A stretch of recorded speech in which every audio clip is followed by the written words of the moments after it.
S-Klasse Mercedes-Benz. But ladies and gentlemen, of course, Get the hell off the property. I'm leaving right now. Quick location change. So this is a W221 chassis built for the North American model years of 2007 to 2013. More specifically, this is a 2010 S550 4MATIC facelifted year that's currently masquerading as a 550. I swear it's not my doing. However, worry not Americans, because the 450 and 550 are very similar. And to my diesel and V6 comrades, follow along because this still applies. Because in this video, we'll be going over purchase price, depreciation, maintenance, and repairs to determine whether we're going to be celebrating or mourning the current economics of the W221 Mercedes S-Class. This one's for you.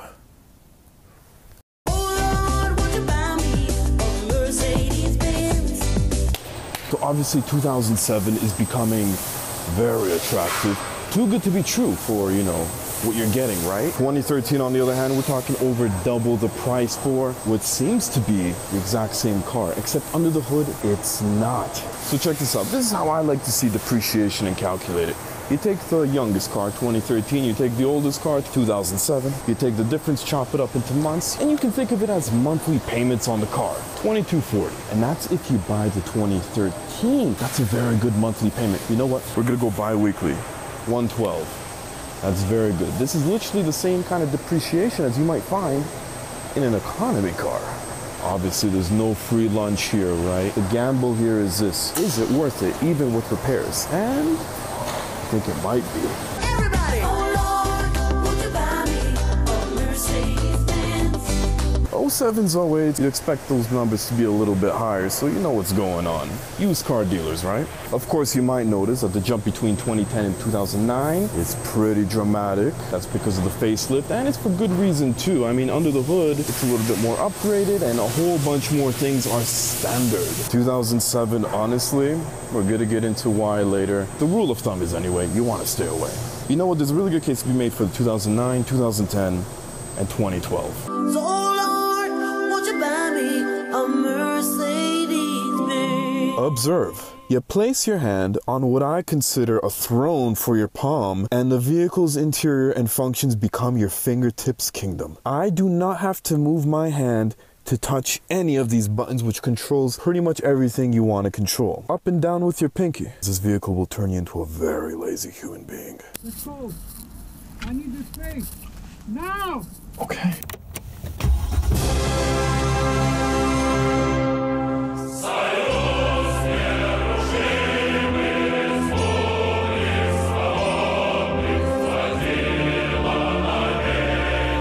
Now, typically, if you're shopping for benzos, you'd want to consider these. Your local MB dealer lease returns and trade-ins. They're usually one owner, in gooder condition, with a brighter history. It's getting rare now, but here's one. A 13 model year. And look how good I got that angle. Extra stitching means Passion Leather Package Plus. Smoothness everywhere. Guys, this is what you want. Alright, so there's one flaw. And the gimmick award goes to Night View Assist. I love it. This feature is so gimmicky, it's technically illegal. Honestly, I'm indifferent to the sports package. On this model anyway. Look, the base trim plays. Come on, don't tell me it's an easy choice. DISTRONIC ruins the grille, yes, but it's well worth the added convenience and, oh yeah, safety.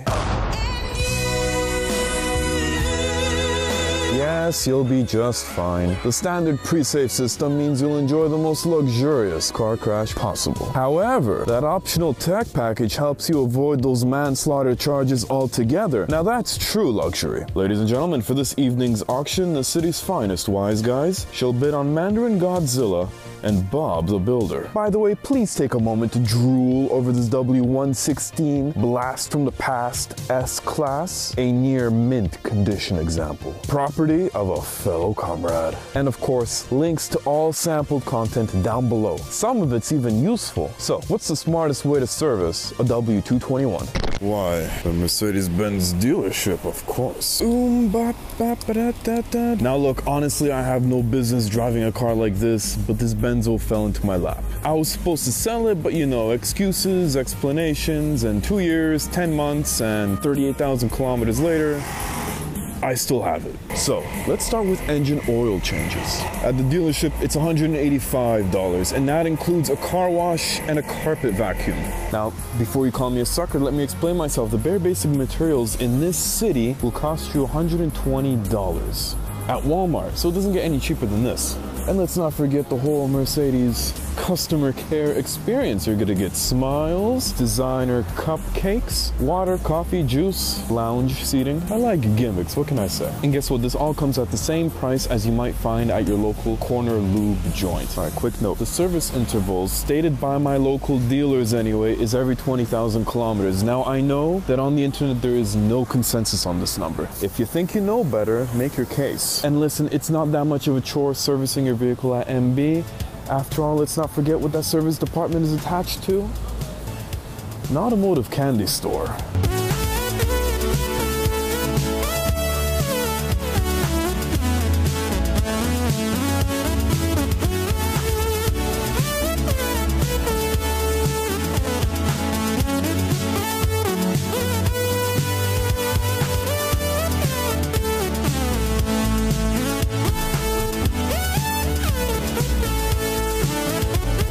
Now on this 5-star day spa experience, Lady 450 here is getting a transmission oil change. And with 127 on the clock, it might be her first one. Now you see, according to the books, for the 07s to 011s, the transmission service is supposed to be done at 60,000 K. For the 12s and 13s, it's a little bit different for them. It's 120, remember. Oh, don't worry, come on by. I can't claim the road, you know? This is Toronto, not New York. People are very polite here. Now, it appears that they just drain the engine oil and don't do a flush. At least that's what it looks like to me. Yeah, look, I could have saved like 80 bucks and maybe taken it to Jack of all transmissions Johnny to fondle with it. But you know what? And we know that dropping the pan on a neglected transmission can reveal some doom. So was it bad news for me? Any scary news about the transmission? Doesn't look like it, no. Anyway, other common maintenance items are like filters, engine air filters, cabin air filters, which nobody changes, but you should. Brakes, rotors, spark plugs. But of course you can get them even cheaper on Amazon. That's OEM. Man, for your convenience, I've linked down below my Amazon associate link. It's the same great price for you, except, you know, I get a little piece. Thank you very much. I have the same hair as this bird. And hey, you know what? I'll shout out the place that I go to, MB of Oakville. Hello. I can move over. Look, it takes 2 weeks at least to get an appointment there. And trust me, that's a good thing, I think. So the summary of the service portion of this video is that you might be surprised. Oh, the wind is coming back. Now look, I don't live in a different reality. I typically only go to MB for services because repairs, even at your local corner cutting indie, for these vehicles, can leave you reviewing and enjoying the ride quality of a bus.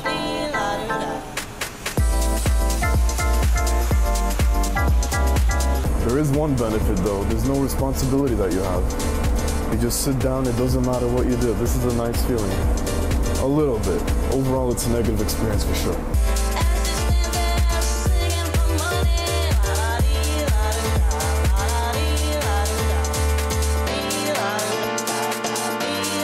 Enough playing around, we just have to do it. We have to talk about repairs. Oh boy. Let's start with the engine, shall we? The early production years of this. There's a fatal flaw in here. It's defective idle gears. They wear out prematurely. Now this great site shares the engine serial numbers that are affected, and this great site provides you with an engine serial number when you surrender a VIN. Here you can see all the details of my ride. It's cool stuff, comrades. These affected engines are hot potatoes, and trust me, there's a lot of sellers playing pass it on. Now, it's far from a guarantee to go bad, but if it does, you're getting a new engine. Not bad, right?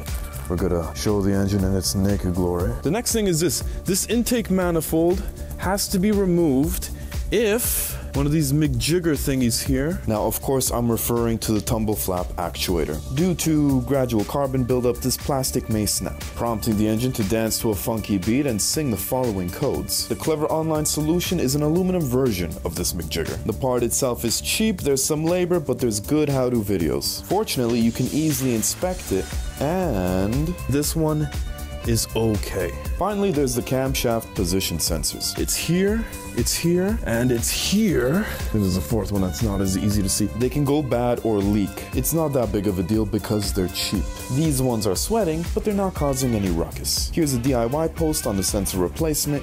One of them is a headache to get to, but it's doable. And honestly, respect. But another thing to remember is, starting in 2012, they double turboed this. That's right, the naturally aspirated M273 evolved into the now twin turbocharged M278. That means more horse, more low-end torque, and those massage seats hitting 60 and 4.9. And it comes without any crazy turbo failure rates. There are reports though of a few seconds of chain rattle on startup. The service bulletin says it's the chain tensioners and only certain engine numbers are susceptible. Honestly, I think as far as turbos go, these are more on the reliable side. Let's see if we can point that camera in there. This is futile. But that, ladies and gentlemen, is the 722.9 transmission, and oh my goodness, if you're not careful. Listen, on paper, all production years have a 7-speed transmission. But guess what? It's been revised a bunch of times, and it matters. A usual suspect is the conductor plate, more specifically a sensor located on said conductor plate that loses its need for sensing speed, leaving you limping home. Unfortunately, with the earlier generation of this transmission, you have to replace the valve body along with the conductor plate. And guess what, ladies and gentlemen? That's big money once again. The internet thinks that the 07s, maybe the 8s, have the VGS1. However, exact details aren't clear. Hey, if any of you wise guys know what's up, let the rest of us know down below. Also, there's rumbles online of torque converter failure, so look, if you're test driving a Betty Beauty and you notice shuddering under load, you should pull out. Finally, the turbo models have the 7 Plus revision. It's to handle the extra madness and the equal start-stop thing. By the way, some say that the torque converter has its own drain plug in addition to the main one. The more you know. 07, 08, given the transmission issues, given the engine issues, avoid that stuff. Buy the 09, buy the 010 in good condition. Your odds of any issues just dramatically go down. And mind you, I'm minding my zipper, I'm not scratching this up. Good, so let's move on to the aromatic system. You buy a car with low mileage that's not rough and messed up, you're not gonna have that many issues. If you have to change an aromatic pump or a strut, really it's not the end of the world and the likelihood of failure is not that high. This vehicle, it's been registered in Nova Scotia and Quebec. And if you're a Canadian buyer, there's a rule of thumb. You don't buy things from Quebec. Now, while this ain't no hoopty, you can see it's been in a pickle. Clean record though, I would never. It was purchased like this. It also came with sagging but not leaking engine mounts, so there's a slight, but really slight vibration at idle. But guess what? That was a pre-existing condition. The front wheel bearings were loud, so those were replaced. Pre-existing condition, okay? Moving on, the heater blower for the AC system is known to die, but that's because nobody changes that cabin filter. Also common is a windshield washer hose. This one started to leak and was replaced. The driver's seat heater died on me, and I think that's because a beloved sibling kneeled into it. Just, ugh. All other functions work 100%, and while this car never had any engine, trans, or suspension issues, it did have a rare and bizarre one. So have a look. Ladies and gentlemen, introducing the AC/DCs performing all kinds of electrical malfunctions, sending me on the highway to the workshop.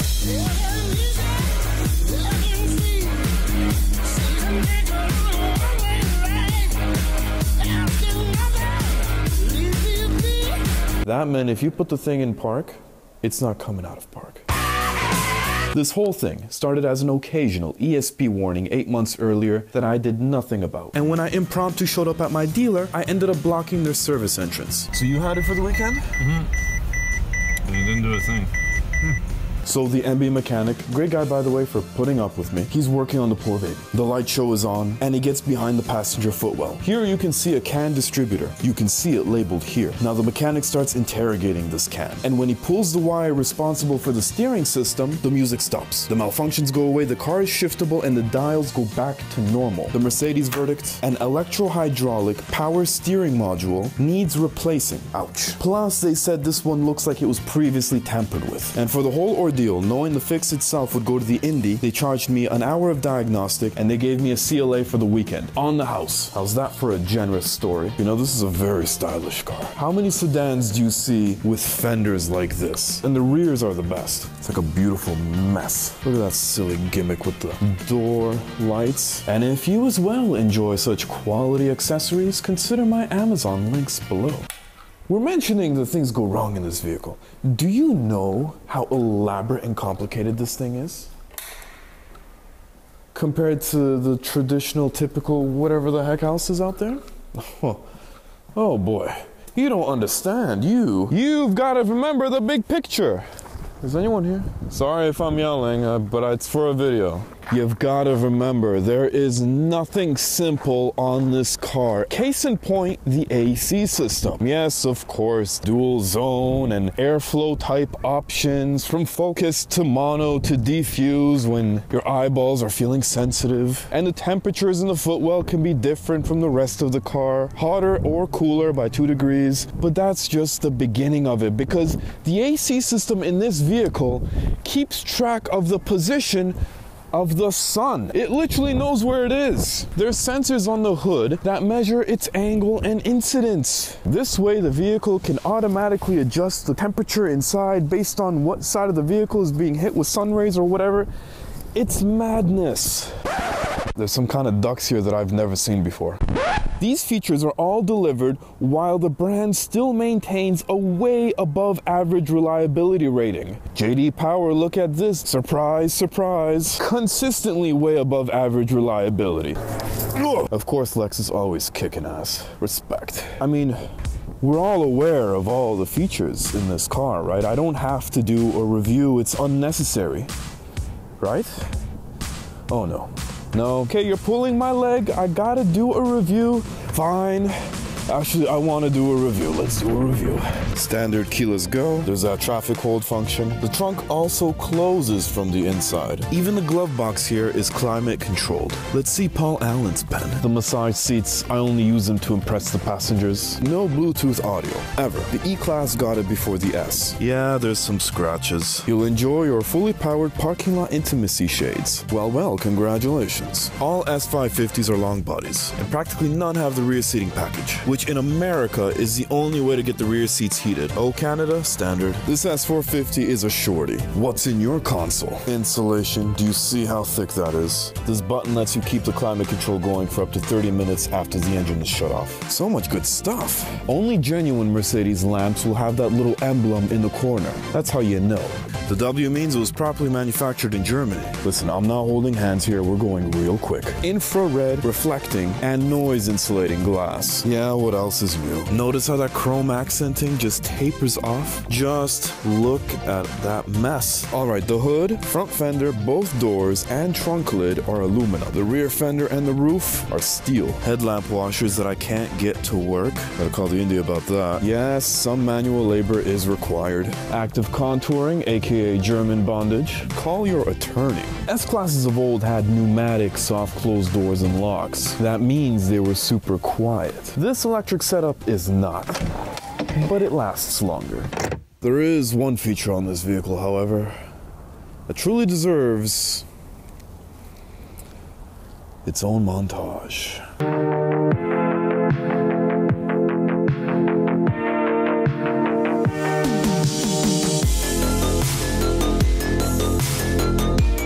Forget metal springs. With the Airmatic suspension, this vehicle literally rides on a cushion of air.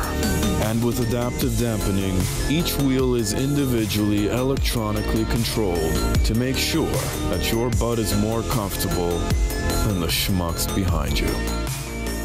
And I'm not yet done. Please, music please. Check it out. On this truest of Canadian evenings, while others must pull over and wait for spring, the Benzo carries on. Ladies and gentlemen, all things considered, the S-Class Marquis represents the greatest line of sedans ever made. But the crazy thing is that I see people rolling up in cars that deserve premium fuel, and they put the cheap stuff in there. I mean, guys, come on. So you might save 10% at the pump with the fuel prices, but you'll lose it on the road with the fuel economy, and your baby's not gonna be happy. And I want you to be happy. Ladies and gentlemen, this is it. Let's crunch the numbers. It's all business now. Between depreciation, maintenance, and repairs, we get a grand total of $389 a month. Let's break it down. Starting with depreciation, remember we got $224 a month, and that's for the newer Benzo. Now, if you're not in the business, I said stay away from the early years, generally. However, I do know people driving the older models with no problems. If you can pull that off, slash another $100 off that payment. Moving on to maintenance, honestly, it's not that much different from most regular vehicles. I'm allocating $600 yearly to this, aka $50 a month. That's between oil changes and some other one thing that you might do every year. Very realistic. Can you believe this? Look at that tear. And finally, repairs. Let's use my repair history, which is not on the low end of the spectrum. Between the pump, the wheel bearings, the windshield washer fluid stuff, and a $200 wheel speed sensor that got scratched up, I got a grand total so far of $3,700. Now chop that up, and we're talking about $115 a month. This number is the premium you're paying to drive a Mercedes flagship sedan over a new whatever car. And if you ask me, that's pretty good. So in summary, if you have to have the best, something respectable, and $400 is easy breezy for you, there's only one car for you. The S-Klasse Mercedes-Benz.